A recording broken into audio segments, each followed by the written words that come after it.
คิดจะเติมเกมคิดถึง Nario เกมบริการเติมเกมสะดวกรวดเร็วปลอดภัยได้มากกว่าเติมเองลิงก์อยู่ใน description เลยนะครับ Nario เกมรับเติมเงินแบบ UID แล้วนะครับสะดวกรวดเร็วเพียงแค่ใช้ UID ไม่ต้องออกเกมให้ยุ่งยากครับสวัสดีครับผมแอลจาก Channel Mr. L ครับผมคลิปในวันนี้ครับก็จะอยู่กับเรื่องการ์ดของอาชีพชูล่านะครับเนื่องจากว่าช่วงหลังๆครับมีคำถามในอินบ็อกซ์เข้ามาพอสมควรเกี่ยวกับการ์ดชูล่าครับว่าเราควรจะบิวการ์ดเป็นแบบไหนดีเพื่อนๆหลายๆคนนะครับก็อาจจะสวิตช์มาจากอาชีพสายอื่นบางคนเนี่ยก็เป็นมือใหม่เพื่อหัดเล่นเกมนี้ครับ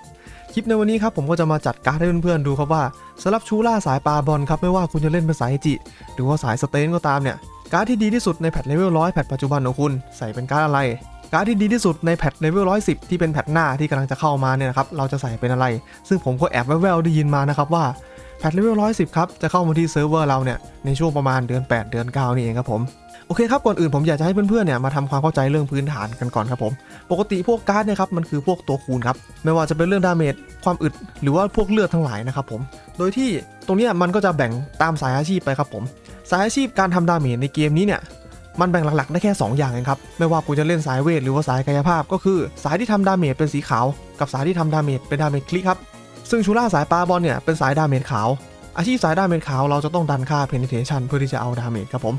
นอกจากนี้ครับมันก็ยังมีปัจจัยในเรื่องของธาตุด้วยครับการที่อาชีพหนึ่งเนี่ยจะเล่นธาตุใดๆก็ตามมันขึ้นอยู่กับว่าสกิลของเรามันเอื้อไปทางธาตุนั้นหรือเปล่าครับเริ่มมาจาก1ครับสกิลที่เราใช้โจมตีสามารถเปลี่ยนธาตุไปตามธาตุอาวุธเราได้หรือไม่ถูกฟิกเป็นธาตุอะไรหรือเปล่าครับอย่างที่2ครับก็คือสกิลสนับสนุนธาตุประเภทที่ว่าเพิ่มดาเมจจากธาตุอะไรก็แล้วแต่ที่เราเปลี่ยนไปหรือเป็นสกิลที่สามารถเปลี่ยนธาตุอาวุธของเราครับให้ไปเป็นธาตุอะไรก็ได้แล้วแต่ที่มันบอกซึ่งสำหรับอาชีพชูล่าครับผมสกิลโจมตีของเราเนี่ยเปลี่ยนธาตุตามธาตุอาวุธได้แต่เราไม่มีสกิลครับที่สามารถใช้เพื่อที่จะเปลี่ยนธาตุอาวุธของเราได้ครับทำให้การเปลี่ยนธาตุของเราเนี่ยจะถูกจำกัดไว้ด้วยใบธาตุครับผมซึ่งใบธาตุมันก็จะมีอยู่4ธาตุเป็นธาตุดินน้ำลมไฟหรือเราอาจจะเล่นเป็นธาตุไรธาตุก็ได้ครับทีนี้ครับปัจจัยต่อมาที่เราจะต้องดูอีกก็คือเรื่องของสัตว์เลี้ยงที่ตรงสายของเราครับสัตว์เลี้ยงตรงสายที่ผมบอกไปเมื่อสักครู่ชูล่าปาบอลเป็นสายกายภาพเน้นค่าเพนใช่ไหมครับสำหรับสัตว์สีฟ้าเนี่ยก็คือเจ้าหมาน้ำตาลครับสัตว์เลี้ยงเนี่ยผมจะแนะนำว่าถ้าเกิดเพื่อนๆนะครับเป็นคนที่งบรากหญ้าครับผมแนะนำว่าให้คุณเนี่ยเล่นเป็นสัตว์สีฟ้าจะดีกว่าอย่าไปเล่นพวกสีม่วงครับเพราะว่าราคาในการอัพดาวราคาในการอีโวเนี่ยมันค่อนข้างแพงมหาโหดมากๆดูแล้วเนี่ยมันจะจับต้องไม่ค่อยจะถึงนะครับไปเล่นสีฟ้าดีกว่าแล้วสีฟ้าที่ตรงสายตัวนี้อย่างที่ผมบอกไปครับสกิลของเขาเนี่ยมันสนับสนุนในส่วนของดาเมจธาตุไฟครับตรงนี้นะครับก็จะทำให้ผมมองว่าชูล่าสายปาบอลเนี่ยมันเหมาะกับการที่เล่นธาตุไฟที่สุดครับเพราะว่ามันมีเพดานในการดันดาเมจไปได้สูงที่สุดนั่นเองครับโอเคครับทีนี้เรามาดูชุดการ์ดกันดีกว่าครับชุดการ์ดตรงนี้เนี่ยที่ผมจะจัดให้เพื่อนๆดูนะครับเป็นชุดแบบงบรากหญ้าครับผมส่วนใหญ่แล้วเนี่ยก็จะเป็นการ์ดฟ้าครับจะมีการ์ดทองแค่บางใบเป็นออปชั่นเลือกที่จะใส่ก็ได้แต่ถ้าเกิดว่าจะไม่ใส่ก็ไม่เสียหายอะไรนะครับผมเรามาเริ่มต้นจากส่วนหัวกันเลยครับการ์ดหัวที่ดีที่สุดในแพทนี้ครับคือการ์ดเบนิมารูครับให้ค่าไฟนอลพีโบนัส 8% ครับถ้าเกิดเพื่อนๆมีกี่ใบครับก็ยัดไปให้เต็มที่เลยครับแล้วแต่ช่องหรือแล้วแต่จำนวนการ์ดที่เรามีสำหรับเพื่อนๆบางคนที่อาจจะเป็นมือใหม่นะครับก็สงสัยว่าทำไมการ์ดนี้ราคาถึงแพงใช่ไหมการ์ดใบนี้ครับมันเป็นการ์ดกิจกรรมที่ว่าเนี่ยมันก็จบไปแล้วนะครับมันไม่สามารถหาได้จากมอนทั่วไปในเกมทำให้ของในตลาดมันมีจำนวนจำกัดครับผมพอของมันน้อยราคามันก็แพงครับแต่ไม่จำเป็นจะต้องไปซื้อมาก็ได้นะเพราะว่าการ์ดเนี้ยราคามันสูงจริงครับแต่ว่าเดี๋ยวแพทหน้าปุ๊บเนี่ยแพทเลเวล110เข้ามันจะตกแพทไปทันทีเลยครับส่วนต่อมาที่จะดูกันก็พวกส่วนชุดเนาะเริ่มจากชุดเกราะกับคลุมก่อนเราจะใส่เป็นการ์ดเหมือนกันเลยครับคือแม็ก HP 20% ครับผมยัดเข้าไปตามที่เรามีครับแล้วก็สุดท้ายครับจะเป็นในส่วนของการรองเท้เนี่ยช่องพิเศษจะใส่เป็นการ์ด HP 20% ครับส่วนช่องธรรมดาครับส่วนตัวผมแล้วเนี่ยผมจะเลือกใส่เป็นการ์ดเอเลนครับให้ Move Speed 15% สำหรับการ์ดในอีเวนต์ไททันนะครับผมหลายๆคนเนี่ยก็กำลังชั่งใจอยู่ครับว่าเราจะเลือกการ์ดอะไรมาใช้ดีครับตรงนี้ขอบ่นนิดนึงนะครับทำอีเวนต์ครบ1ปีทั้งทีแทนที่จะใจปั๊มๆแจกมาหน่อยขนาดแค่การ์ดฟ้าเนี่ยยังต้องสุ่มเอาเลยเลือกเอาไม่ได้นะคือแบบมันงกครับมันงกเกินไปจนน่าเกลียดมากๆเลยแหละแต่ในเมื่อเรายังเล่นเกมนี้อยู่ครับเราก็ต้องหาทางเอาตัวรอดครับผมในเมื่อผู้เล่นระดับรากหญ้าของเราครับการันตีการ์ดฟ้าได้แค่ใบเดียวครับทางเลือกของผู้เล่นส่วนใหญ่เนี่ยก็จะเหลืออยู่แค่2ใบก็คือ Move Speed 15% ที่เป็นการ์ดเอเลนครับกับใบนี้ครับที่ให้ค่าเพน 13% อ่านว่าน่าจะเป็นเซเกนะถ้าเกิดผมเรียกชื่อผิดไปนะครับก็ขออภัยแฟนๆการ์ตูนเรื่องไททันด้วยนะครับพอดีผมไม่เคยดูอนิเมะเรื่องนี้เลยครับผมส่วนใหญ่นะครับตัวเลือกตรงนี้เนี่ยเลือกอะไรตัวผมเนี่ยนะครับผมเลือกเป็น Move Speed ครับทำไมถึงเป็นอย่างนั้นเมื่อเราต้องตัดสินใจอะไรบางอย่างครับผมสำหรับคนงบน้อยอย่างเราครับเราจะต้องดูทางเลือกแล้วก็ดูราคาเป็นหลักครับ ผมก็จะต้องไปดูครับว่าไอ้การ์ด2ใบนี้ครับถ้าเกิดว่าเราไม่เลือกเขาเนี่ยมันมีการ์ดอะไรบ้างที่เป็นการ์ดที่เทียบเคียงแล้วเราจะต้องเสียเท่าไหร่เพื่อที่จะให้ได้สเตตัสประมาณนี้อะไรมันจะคุ้มค่ามากกว่ากันนั่นเองครับเดี๋ยวไปดูตลาดกลางกันครับผมเริ่มจากส่วนหัวกันก่อนเลยครับการ์ดส่วนหัวที่จะมาทดแทนการ์ดอีเวนต์ไททันได้เนี่ยจะเป็นการ์ด Mastering Knight ให้ค่า Final P-Pen 12% ครับ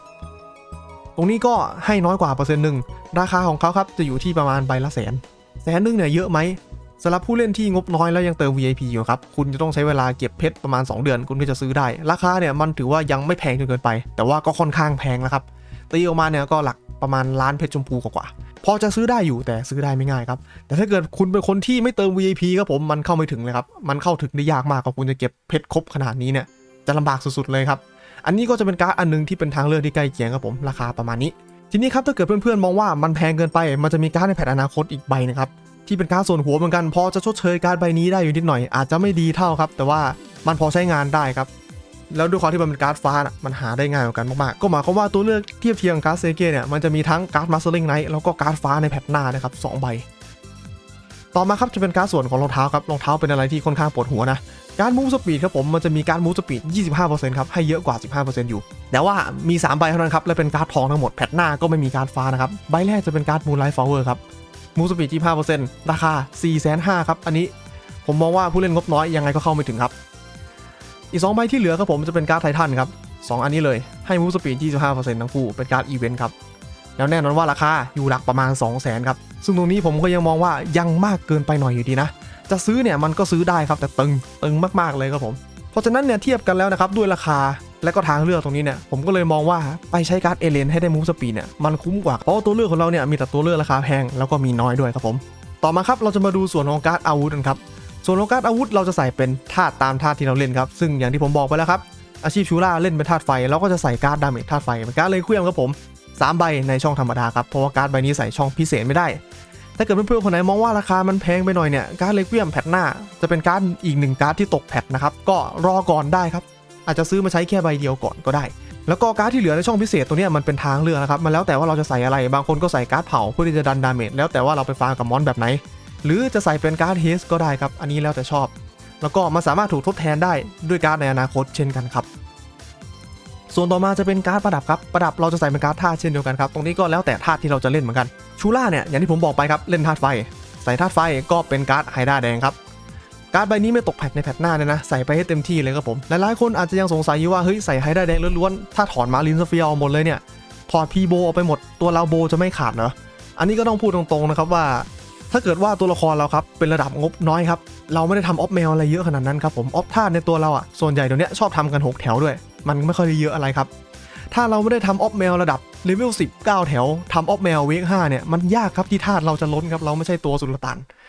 นยังไงใส่ไฮด้าแดงก็แรงกว่าครับเพราะว่าเปอร์เซ็นต์ตรงนี้มันให้เยอะมันให้ 15% เลยครับเทียบกับมารีนสเฟียร์เนี่ยที่ให้แค่ 6% ครับผมสุดท้ายแล้วเนี่ยโบลบคูณหารกันทำบาลานซ์ออกมาธาตุมันมักจะออกมาคุ้มกว่าสำหรับตัวละครที่ไม่ได้มีงบเยอะอะไรครับตัวผมเองก็เป็นหนึ่งในนั้นเช่นเดียวกันครับผมสุดท้ายนะครับเราจะไปดูพวกตัวเลือกการ์ดทองนะครับการ์ดทองเนี่ยผมจะมีตัวเลือกให้เพื่อนๆอยู่2อันแรกเลยเรียงตามระดับความสำคัญที่สุดก็คือการ์ดเดรกเดย์นี่ครับคุณสมบัติหลักๆที่เราต้องการจากมันก็คือโจมตีมอนทุกขนาดเข้า 100%ในส่วนของดาเมจธาตุตัวนี้มันคือของแถมครับด้วยความที่ชูล่าสายปาบอลครับอาวุธประเภทสนับเบาเนี่ยมันโจมตีขนาดกลางกับขนาดใหญ่เข้า 75% เท่านั้นแล้วบอสในเกมส่วนใหญ่เป็นบอสขนาดใหญ่ครับผมมันเลยทำให้เราทำดาเมจได้ไม่เต็มที่ถ้าเกิดเราไม่มีพ่อค้าในปาร์ตี้ครับผมเลยมองว่าการ์ดอันนี้มันค่อนข้างสำคัญถ้าเกิดจะเลือกใช้การ์ดทองสักใบควรที่จะหยิบการ์ดเด็กมาใช้ก่อนครับการ์ดใบที่2ที่เป็นทางเลือกให้เราครับผมถ้าเกิดว่าได้การ์ดมาแล้วเริ่มเงินเหลือก็คือการ์ดโอซิริสเดย์นี่ครับผมราคาครับจะอยู่ที่ประมาณ 100,000 ครับการ์ดใบนี้ครับคุณสมบัติหลักๆของมันเลยก็คือมันทำให้เราตายแล้วเกิดใหม่ได้แล้วมันให้ค่าเพนครับตรงนี้ก็คือสเตตัสตรงสายให้ 12% ถือว่าค่อนข้างเยอะก็สามารถเลือกเอามาใช้ได้ครับทีนี้เรามาดูส่วนของการ์ดในแพท110กันบ้างครับใบแรกเลยครับที่จะตกแพทเป็นใบที่แพงที่สุดเลยก็คือเบนนี่มารูครับผมมันจะถูกทดแทนด้วยการ์ดไส้เดือนตัวนี้ครับการ์ดใบนี้เป็นการ์ดขั้นสูงให้ค่าไฟนอลพีโบนัส 14% และการ์ดใบนี้นี่เองแหละครับที่ผมบอกว่ามันสามารถที่จะใช้ทดแทนการ์ดเซเกที่เป็นการ์ดอีเวนต์ไททันให้ค่าเพน 13% ได้ถึงแม้ว่าจะไม่เทียบเท่าแต่ก็พอใช้งานได้อยู่ครับให้เราใส่ใบนี้ไปให้เต็มที่เลยครับผมแล้วแต่ว่าหัวเรามีกี่ช่องนะครับต่อมาครับส่วนที่จะตกแพทก็คือการ์ดอาวุธที่ผมบอกไปเลคเวียมครับมันจะตกแพทจะถูกชดเชยด้วยการ์ดเลคเวียมในเวอร์ชันที่ดีกว่าเป็นการหอยเชลล์ครับคุณสมบัติเหมือนกันเป๊ะให้ดาเมจธาตุไฟธาตุดินแต่ให้มากกว่าถึง 17.5% ครับผม แต่ในส่วนของการ์ดที่จะมาทดแทนจริงๆผมมองว่าไม่ใช่การ์ดธาตุนะเพราะว่าประดับเราใส่เป็นการ์ดธาตุแล้วครับมันจะเป็นการ์ดอันนี้ครับการ์ดแมวน้ำที่ให้ค่า Final P Pen 14% ครับตรงนี้ก็ถือว่าเยอะมากๆและมันเป็นปัจจัยสำคัญอันนึงเลยนะที่ทำให้ผู้เล่นทั่วๆไปครับที่เล่นประดับเป็นประดับสแตทฟ้าแล้วก็ใส่ทาริสเพนเนี่ยปกติค่าเพนของเขาครับมันจะไม่ได้เยอะอะไรมากมาย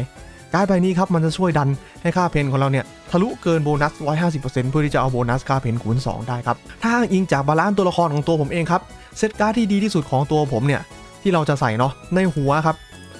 จะใส่เป็นการ์ดใบนี้เท่าที่จะใส่ได้ครับผมในชุดยังไม่มีอะไรตกแพทครับใส่เป็นชุดเดิมได้ทั้งหมดครับผม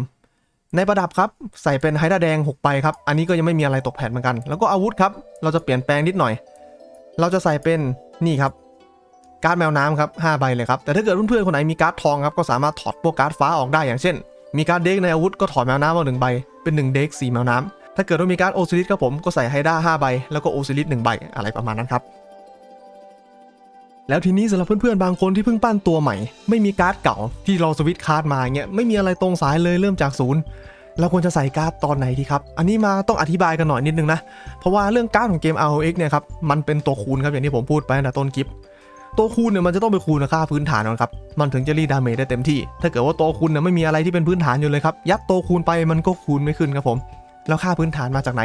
มาจากการทำของในตัวคุณนั่นแหละครับค่าอัปเกรดออฟเมลรีไฟอาวุธเงาครับตัวแรกๆเนี่ยแทนที่จะเอาเงินมาลงกับการ์ดนะครับสู้เอาเงินไปลงกับของพวกนี้เนี่ยมันจะดันดาเมจได้ดีกว่ามาซื้อการ์ดครับผมแล้วการ์ดเนี่ยผมแนะนำว่าให้ไปเล่นการ์ดที่ไม่ตกแพทครับช่วงแรกๆอ่ะเรายังไม่เล่นการ์ดพวกนี้เท่าไหร่ครับเราจะทำยังไงดีผมแนะนำว่าให้ไปซื้อเหรียญแมวครับแล้วก็ไปสุ่มตู้ครับเพื่อที่จะทำเควสในส่วนของตรงนี้เป็นคอสการ์ดครับผมแล้วแต่ว่าเราจะสะดวกทำกี่ใบเลยครับ5ใบ10ใบผมก็จะแนะนำในช่วงนี้